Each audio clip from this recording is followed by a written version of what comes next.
We understand why there is some hesitation sometimes. Because when your desire is new and fresh, it calls you in a different way, doesn't it? But if you've wanted something for a while, and it seems to be slow in coming, we understand why that desire would not feel so good to you. A desire that is believed or expected feels so life-giving, while a desire that feels like it is not coming, or like it has not come, or like maybe it may never come, those desires are not as pleasant. And the trouble with that distinction is that you can't have some desires that are answerable and some that aren't. In other words, you can't say some desires are appropriate and therefore will be granted, and other desires are inappropriate and therefore will not be granted. In other words, you can't have it both ways. When you ask, it is either given or it isn't. When you ask, the answer comes forth or it doesn't. But what we want you to understand is that everything that you ask for is always answered. When you ask, it is always given, every single time, no exceptions.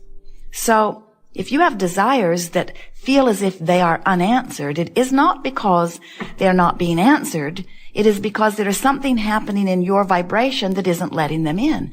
And that feeling of freshness or exhilaration that is present with some desires, and that feeling of discouragement or disappointment or worry or even fear that is present with other desires, those emotions that you feel are the telling distinction that you want to be focused about. In other words, every desire is answered, but if it feels fresh and exhilarating to you, you're letting it be answered sooner.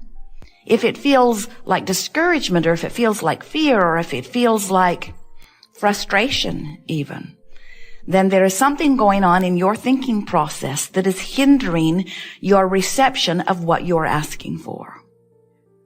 We like to help you to feel the power that you hold in the receiving or the not receiving of your own wishes or desires. Sometimes at first, when our physical friends begin to focus upon the idea of creating their own reality, sometimes you balk at the idea, especially at first, because you're not sure that you are worthy of choosing. Sometimes you balk at the idea of being the creator of your own reality because you are not sure that you are wise enough or worthy enough. And we want, as we're moving forward here today, for you to get that one handled in your own vibration. We want you to leave this gathering no longer questioning the appropriateness of you creating your own reality. Instead, we want you to leave here knowing that not only do you create your own reality, or can you create your own reality, but no one else does. Nobody else is choosing for you. You are choosing. We want you to go with the flow. You've heard the expression, go with the flow. And we want you to realize that in the ultimate sense, what going with the flow means is going with the flow of the ideas that this time-space reality has helped to give birth to within you. In other words, if this environment has inspired the idea within you, it is our promise to you that this environment can fulfill that desire completely. You could not want it if you could not have it or be it or do it. It's not possible. The idea that you have dreamed it means that it can be yours. In fact, we would like to say to you, it means that it must be yours. But you've got to get in sync with your own desire, which means you got to go with the flow of your desire, not against the flow of your desire. How do you know when you're in the flow of a desire? It feels wonderful. It feels like passion. It feels like enthusiasm. It feels like the next logical step. It feels like well-being. How do you know when you're not going with the flow? It feels like frustration. It feels like irritation. It feels like aggravation. It feels like fear. It feels like anger. It feels like suffocation. In other words, when you're not going with the flow of what? the flow of well-being. How do we know it's the flow of well-being? It's the only flow there is.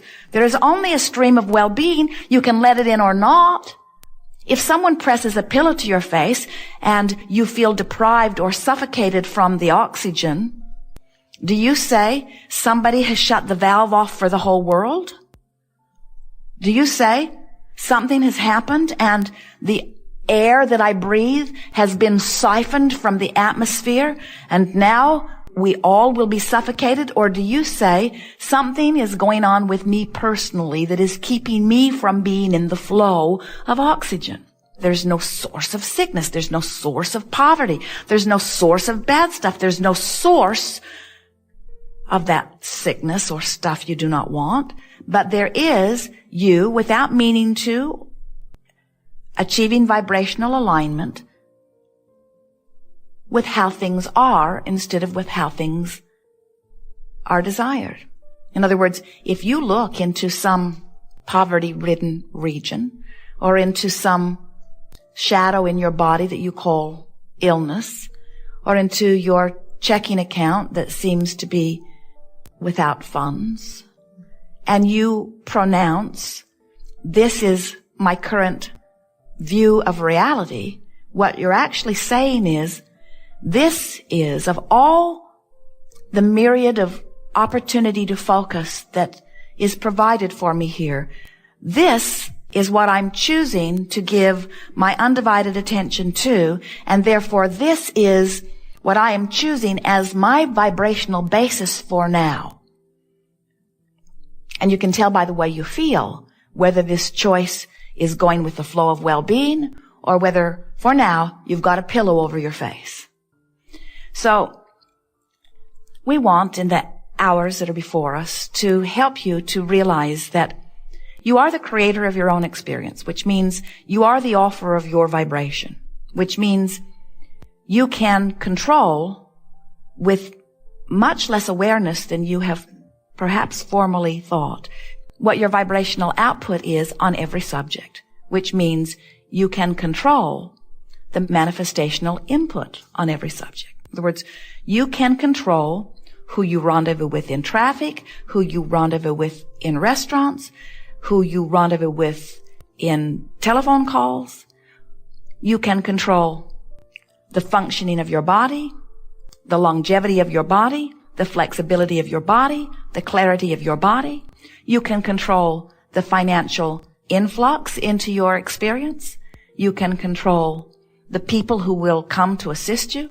In other words, you, only you, are the creator of your own reality. And so we would like to help you to acknowledge, at least as a first step here today, that you want to be the creator of your own reality. Because until you acknowledge, yes, I want to do it, then everything that we will say here today will be sort of irrelevant to you. If you don't want to be the creator of your own reality, then we can't really help you here, but we encourage you to stay anyway because you are the creator of your own reality. So whether you know it or not, whether you want it to be that way or not, that is the way that it is. And it is ever so helpful to start relaxing and trusting yourself a little more and saying things such as, well, I am the creator of my own reality, and while I'm not very good yet at being the creator of my own reality, I like the idea at least that I'm the creator of my own reality, and I'm going to start paying attention to the way I feel so that I can start being more the deliberate creator of my own reality. We would like you to begin saying, it is important to me to be aware of how I feel because the way I feel is my indicator of what I'm doing vibrationally. Do you understand that? That your vibration is indicated to you through emotion. Everything around all of us, whether you are physically focused as you are or whether you are non-physically focused as we are, and really there's very little difference between the two, you are full of those like us. In other words, you cannot separate yourself from the non-physical energy and consciousness and awareness and joyousness and intelligence and willingness and helpfulness. That is us. In other words, you can't get rid of us. You can't shake us off. You can't feel bad enough that we ever go away. You can feel bad enough that you don't acknowledge that we're there. You can feel bad enough that you don't hear what we have to say. You can feel bad enough that you don't have the benefit of our presence, but you can never shake loose of your connection to source energy. It can't be done. You are flesh, blood, and bone beings, but you are more vibration than anything else. And the vibration of your being is your point of attraction. It is the signal that is always being answered. So as you make a statement and really mean it, I'm going to do my best to feel as good as I can from where I am right now. That statement is fabulous. That statement is good enough, because what you're saying is, I'm going to reach for the best feeling thought I can find. And if you reach from depression and you find a thought of anger, have you ever done that? Have you ever been so depressed or in such despair that anger actually felt like a relief to you? It always would, because the vibrational properties of anger are much more allowing of connection than the vibrational properties of despair. You know why that is?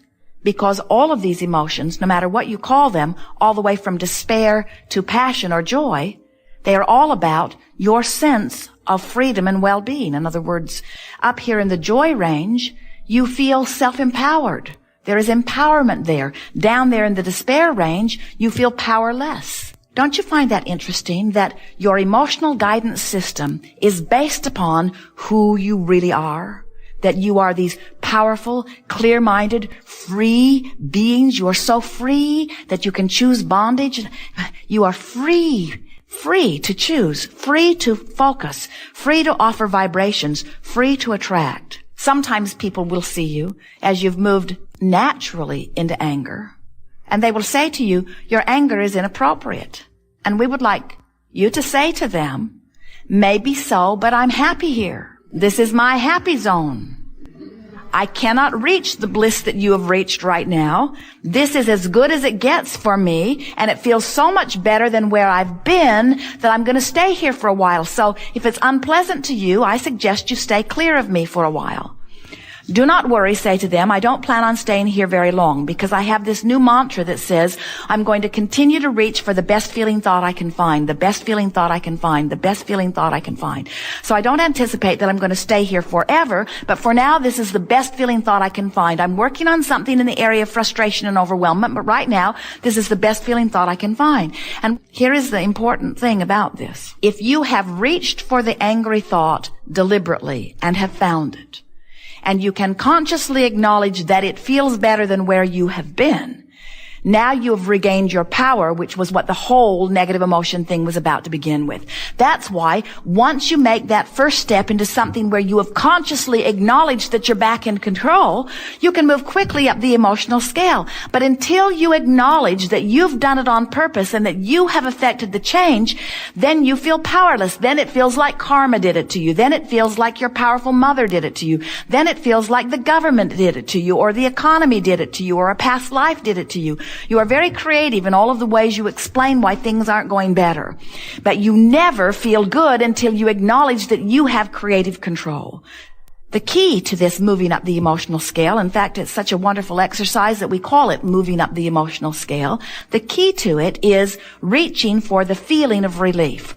There is allowing and there is resisting. And in leaving resistance behind, you find allowing. But the physical, visceral sensation of leaving resistance behind is a feeling of relief. So every time you feel just a little bit better, you have left behind a little bit of resistance. And every time you leave just a little bit of resistance behind, you are allowing more of the things that you've been asking for. So all of those things that have been held in vibrational escrow for you, we're not kidding you. Every time you've been in a situation where contrast has caused you to offer a preference, even if you didn't know you were offering the preference, you didn't speak about it, or you didn't write it down, you didn't say, I have a goal. Every time contrast produced preference within you, it preceded you vibrationally. And non-physical energy, non-physical beings like Abraham, like your inner beings, non-physical beings focused upon the rocket that you launched and are imagining it coming to fruition for you. So there is a prepaving energy vortex that extends out before you, and it is full of all of the things that you want.